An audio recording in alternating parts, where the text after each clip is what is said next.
Hello, dear all. Welcome back. This is Sheela Says, a space for quiet reflection in a noisy world. We're living in a time of so much movement and uncertainty. Wars that don't seem to end, people displaced from their homes, cultures colliding, financial pressure, fear about the future, and a sense that something familiar is slipping away. And in the middle of all this, many people are still asking the same ancient questions. Where is God in all of this? What does faith look like now? And how do I live with love when the world feels so fractured? This space was created for those questions as reflection points. Last week we spoke about cost, the cost of living differently in a world that does not always reward love. We reflected on how brokenness in systems, often shaped by our own lack of love for God and for one another, begins to break something within us. And we sat with a mystery. Who speaks of this kind of radical love? Blessed are the meek, blessed are the merciful, blessed are the peacemakers. And who is calling us to be the salt of the earth and to be the light of the world? Today, the time has come to reveal. Those words were not just wise sayings, they were spoken by someone and they were lived. The one who spoke of mercy did not retaliate when harmed, even when he was beaten. The one who spoke of loving enemies extended forgiveness while suffering, even when he was ridiculed.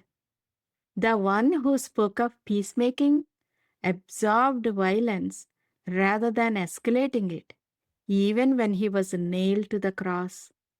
Those words were spoken by Jesus, the Son of God.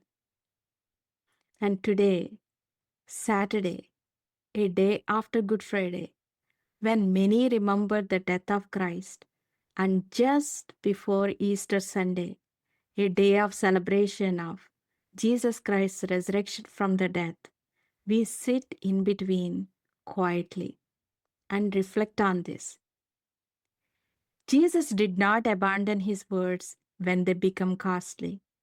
Jesus carried them all the way through. And today is a quiet reminder. The words have been lived before. So let us reflect deeply. Love carried through pain, integrity held under pressure, forgiveness offered without expectation. This is not abstract philosophy. This is lived strength. And perhaps that is why these words carry weight, because the words were not abandoned when they become costly, and the words were carried all the way through. And maybe that is where our strength comes from. When systems feel heavy, when living with love feels costly, the quiet faith we carry is not random. It is rooted in this: a love that was lived, a love that was carried, a love that did not turn away, and a hope on Easter Sunday, tomorrow, reminds us of. When I reflect on the cross, I begin to see something more, not just how we are called to live as salt and light, but also a quiet mystery that God is restoring something, restoring trust, restoring relationship with us. What does that really mean? We will reflect on that after Easter. So don't forget to tune in. But today, Saturday before Easter and after Good Friday, we sit with these beautiful words written in First John. They go like this: Dear friends, since God so loved us, we also ought to love one another. If we love one another, God lives in us, and God's love is made complete in us.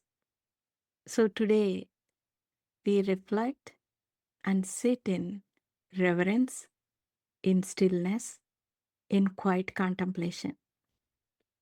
May you feel held by the love that God holds for you. And may you carry that quiet strength into whatever you're facing today, knowing that God loves you. Thank you for tuning in today. Until next time, with Easter wishes to you. Bye for now.